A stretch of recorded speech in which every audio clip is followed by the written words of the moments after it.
نحمده ونصلي ونسلم على حبيبه الكريم أما بعد فأعوذ بالله من الشيطان الرجيم بسم الله الرحمن الرحيم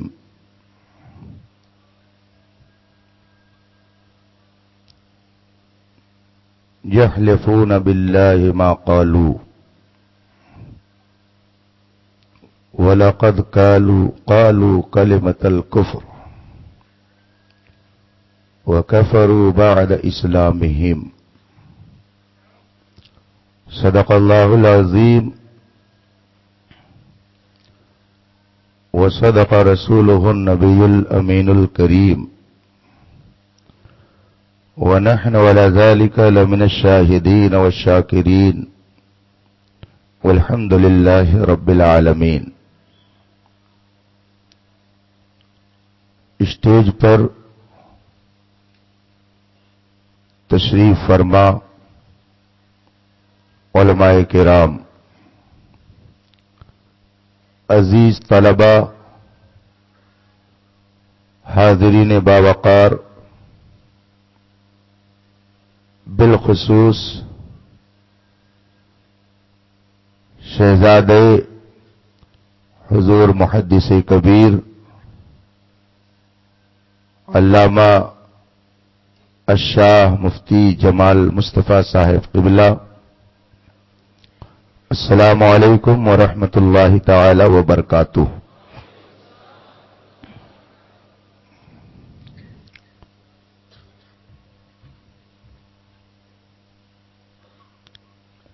یہ عظیم الشان اجلاس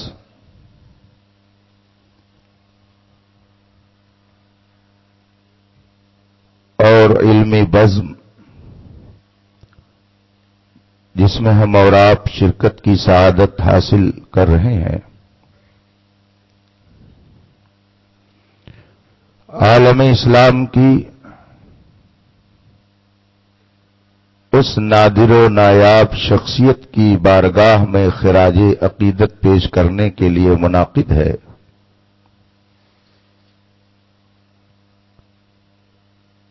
جن کے فضل و کمال اور علم و حکمت کی داستان آج دنیا میں اس طرح سے سنی اور سنائی جا رہی ہے کہ بجا طور پر یوں کہا جا سکتا ہے، کان جدھر لگائیے تیری ہی داستان ہے۔ امام احمد رضا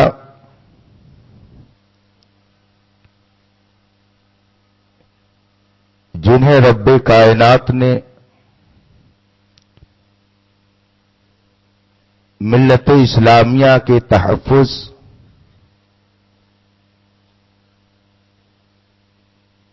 اور مسلمانوں کے عقائد اور ان کے معمولات کی حفاظت کے لیے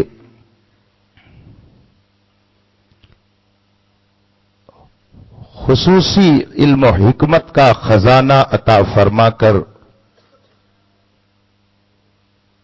منصے شہود پر جلوہ گر فرمایا،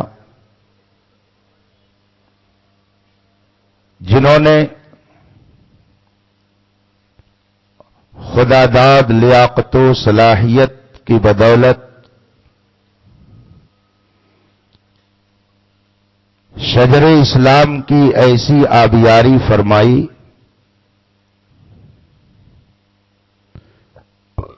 گلستان شریعت کو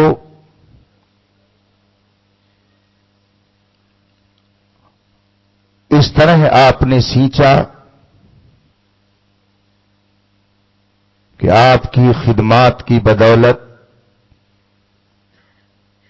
عرب و عجم بالخصوص ہندوستان میں اس کو محبت کی بہار آ گئی، بلکہ اس کو محبت آپ کے ساتھ اس طرح سے جوڑ دیا گیا کہ دنیا کے مختلف خطوں میں عشق محبت اعلی حضرت ایک مکمل جملے کے طور پر استعمال کیا جانے لگا۔ عرب ہو کہ عجم، ایشیا ہو یا یورپ، آج امام احمد رضا کے فضل و کمال کا ڈنکا چار داغ عالم میں بج رہا ہے۔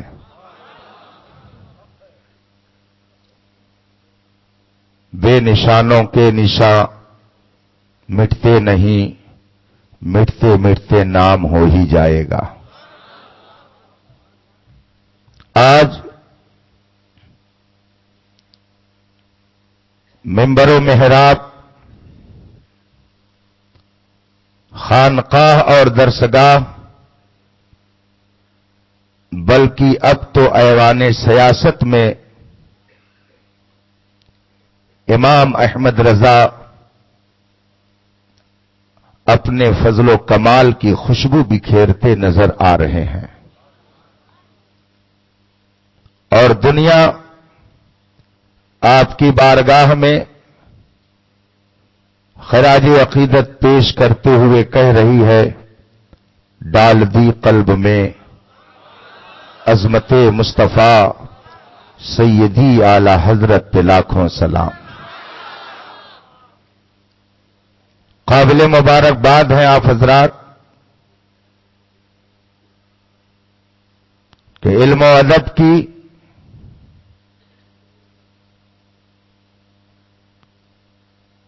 اس دانشگاہ میں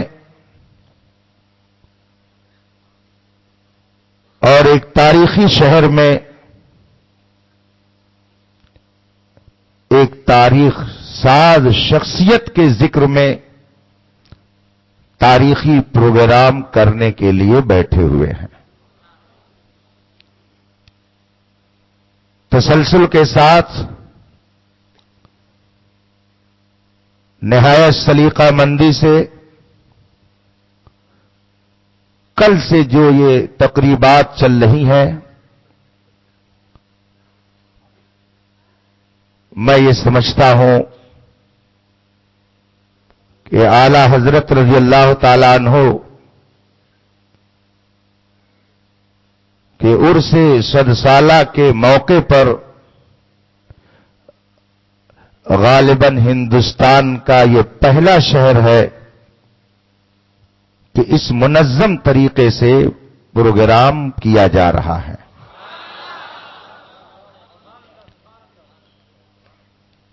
اور ان ساری کوششوں کا سہرا شہباز دکن، یادگار اسلاف، خلیفہ حضور مفتی اعظم ہند علامہ الشاہ مفتی مجیب علی رضوی صاحب قبلہ دامت برکاتہم العالیہ کے سر جاتا ہے۔ اہل علم یہ کہنے پر مجبور ہے کہ شہباز دکن کے اوپر یہ شعر بالکل صادق آ رہا ہے، میں تو تنہا ہی چلا تھا جانب منزل مگر لوگ یوں آتے گئے اور کارواں بنتا گیا۔ رب تعالی حضرت کو عمر دراز عطا فرمائے، صحت و عافیت سے رکھے، اور ان کے فیضان سے صرف حیدرآباد کو نہیں بلکہ عالم اسلام کو مالا مال فرمائے۔ ان کی کوششوں سے نہایت منظم طور پر یہ پروگرام اپنی منزل کی طرف رواں دواں ہے۔ دن کے اجلاس میں کئی اہم خطاب آپ نے سنا، بالخصوص محب محترم برادر کبیر حضرت علامہ مفتی شمشاد احمد صاحب قبلہ معتمد حضور محدث کبیر کا بیان حسام الحرمین کے حوالے سے آپ نے سماعت کیا ہے۔ ایک خالص علمی موضوع پر مجھے بھی کچھ آپ کے سامنے عرض کرنے کے لیے حکم ملا ہے۔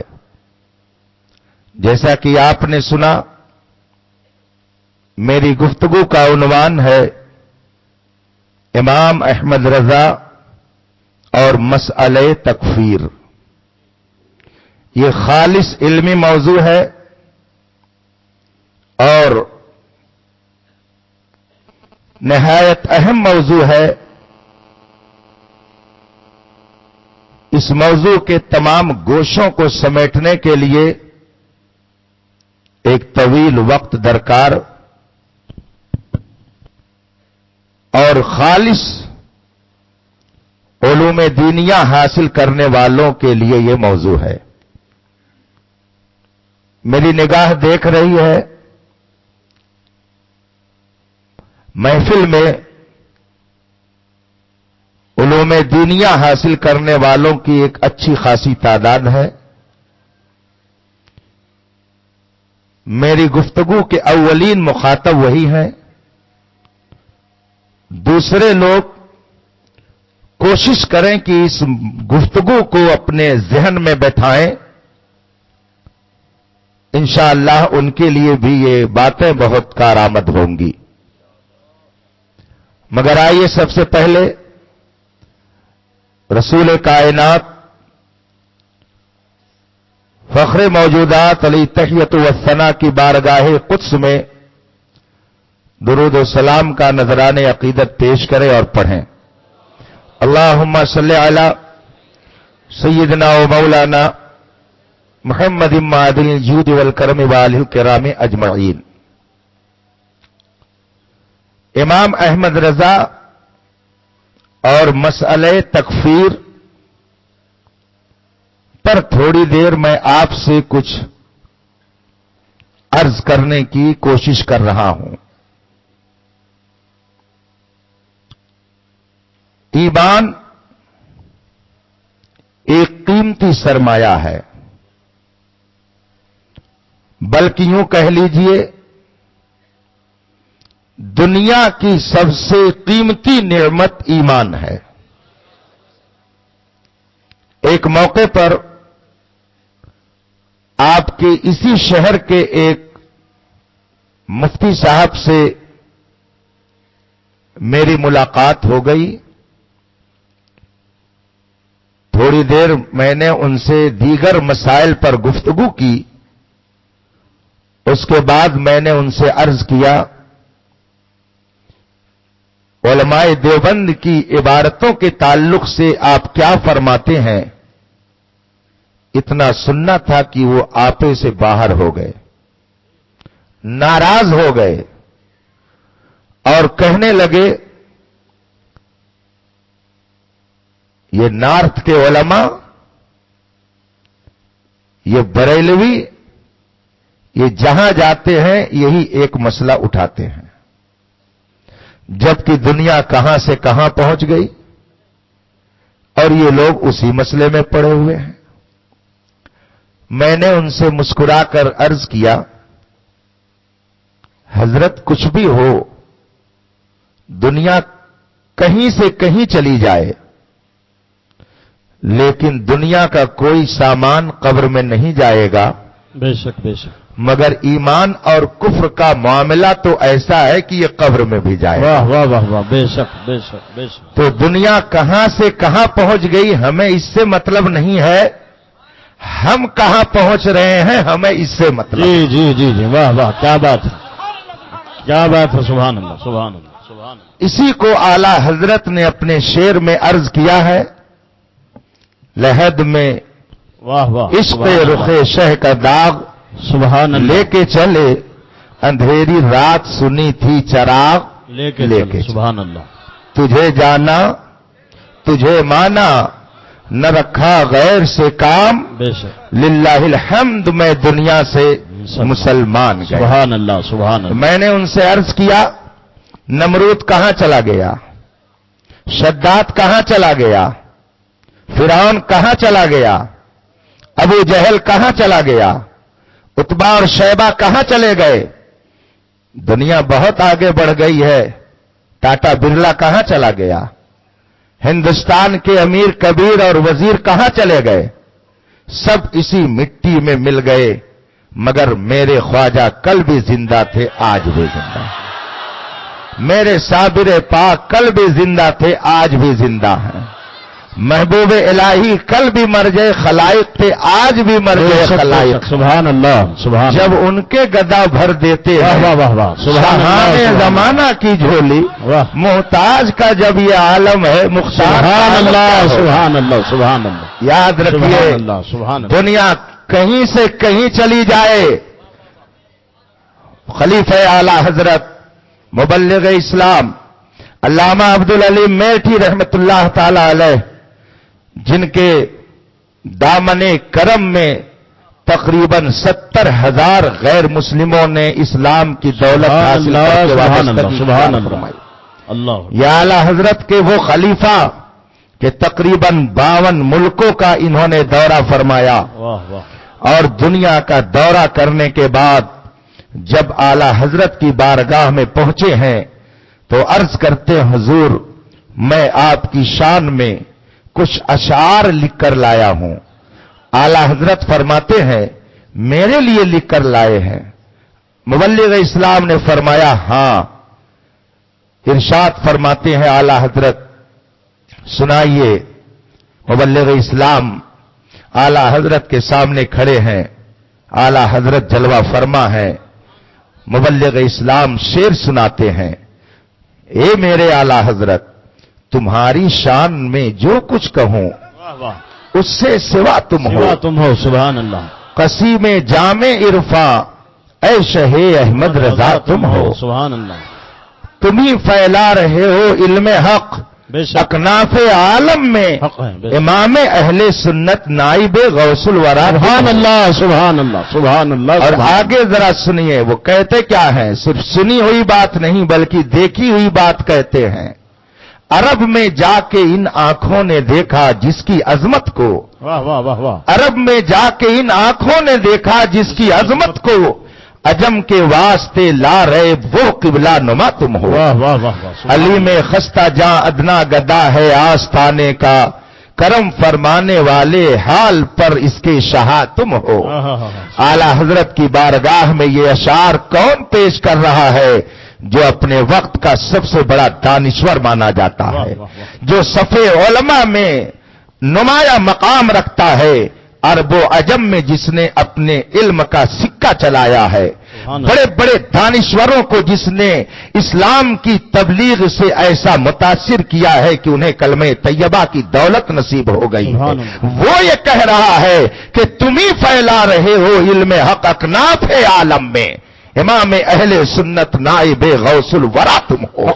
آج ہم اسی نائب غوث الورا کہ علم کے پنگھٹ سے پانی پینے کے لیے یہاں پر بیٹھے ہوئے ہیں، بے شک بے شک بے شک، جسے چاہا اپنا بنا لیا، جسے چاہا در پہ بلا لیا، سبحان اللہ، یہ بڑے کرم کے فیصلے، یہ بڑے نصیب کی بات ہے۔ سبحان اللہ، میں نے یہ گفتگو اس لیے آپ کے سامنے کر دی تاکہ آپ سمجھ سکیں کہ ایمان کی اہمیت کیا ہے۔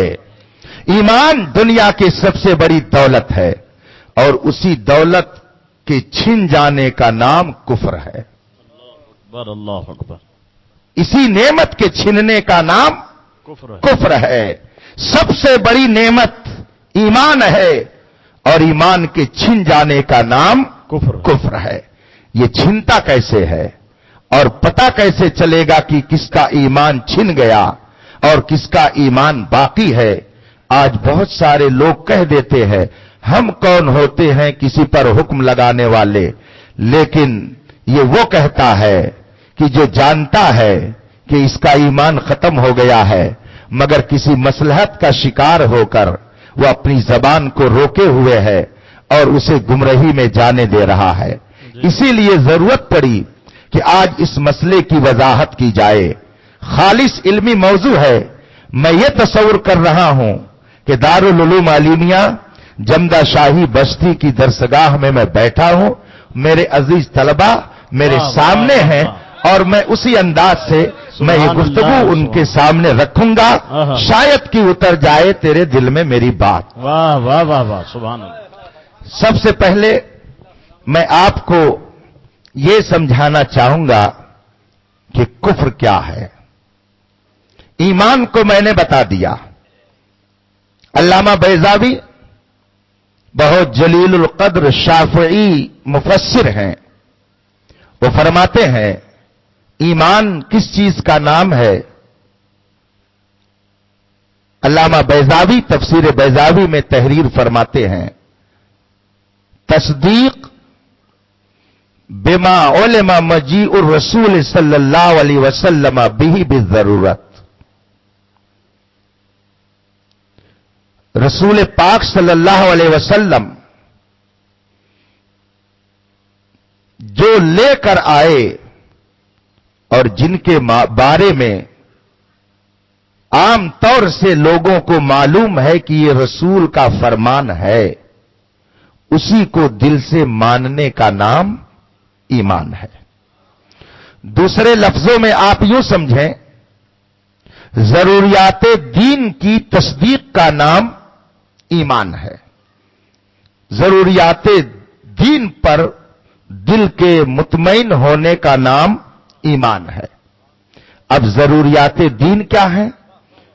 اس سلسلے میں علماء کی تشریحات کتابوں میں موجود ہیں. اس میں کافی تفصیل ہے.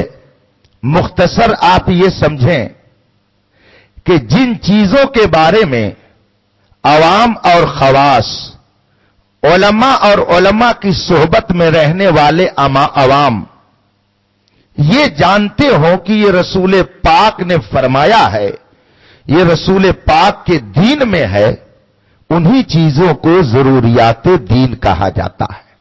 مثلا علماء اور عوام سب یہ جانتے ہیں کہ فجر میں 4 رکعت پڑھی جاتی ہے اور اس میں سے 2 فرض ہے. ظہر میں 4 فرض ہے، عصر میں 4 فرض ہے، مغرب میں 3 فرض ہے. یہ ضروریات دین ہے. اس کو عوام اور خواص سب سمجھتے ہیں. اسی طریقے سے سب یہ جانتے ہیں کہ ہمارے آقا و مولا صلی اللہ علیہ وسلم کے بعد اب قیامت تک کوئی نبی نہیں آ سکتا ہے. یہ بات ضروریات دین سے ہے. اسی طرح کی بہت ساری باتیں ہیں جن کو عوام و خواص سب جانتے ہیں کہ رسول پاک نے اس کے کرنے کا یا اس کے ماننے کا ہمیں حکم دیا ہے. انہی چیزوں کے مجموعے کا نام ضروریات دین ہے. اور ان میں سے کسی بھی ایک چیز کا انکار کرنا یہی کفر ہے. مثلا کوئی شخص کہہ دے کہ میں نماز کو فرض نہیں مانتا، میں یہ نہیں مانتا کہ نماز 5 وقت فرض ہے، تو اس نے ضروریات دین میں سے ایک اہم دینی ضروری چیز کا انکار کر دیا. اب اس نے کفر کیا، اور جب کفر کیا تو ایسی صورت میں اس کے اوپر حکم لگے گا کہ یہ کافر ہو گیا. ضروریات دین کو ماننے کا نام ایمان ہے، اور انہی میں سے کسی ایک کا انکار کرنا یہ کفر کہلاتا ہے. علامہ بیضاوی رحمت اللہ تعالی علیہ اپنی کتاب بیضاوی شریف میں تحریر فرماتے ہیں الکفر الستر. کفر کا معنی ہوتا ہے چھپانا. آپ لوگ ڈسٹرب نہ کریں، اور اگر سمجھنے میں دقت ہو رہی ہے تو برداشت کر لیں.